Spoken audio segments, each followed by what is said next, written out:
One passenger has died and 30 more are reportedly injured after a Singapore Airlines flight from London experienced severe turbulence.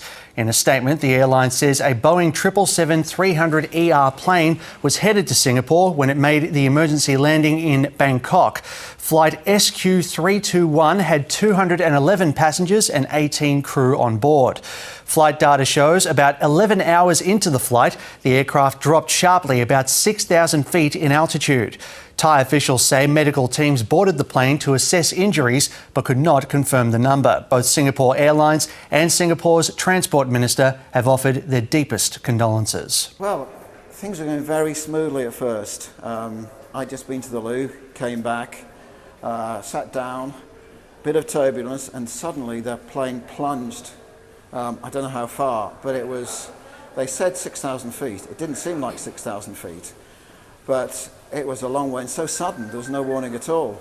And I ended up hitting my head on the ceiling, my wife did. Some poor people who were walking around ended up doing somersaults.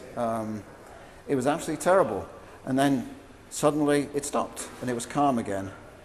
And the staff did their best to tend to the injured people. There were a lot of them. And some of the staff were injured themselves, so they did a sterling job.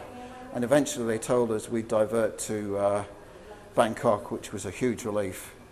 But when we got there, swarms of medical teams, and they took the worst patients off first, and then eventually let the people like me with only minor injuries off.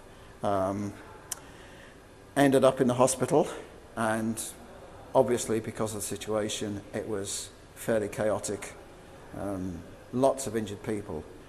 They say 30, seemed more than 30 to me. And again, the staff did a wonderful job, checked everyone out.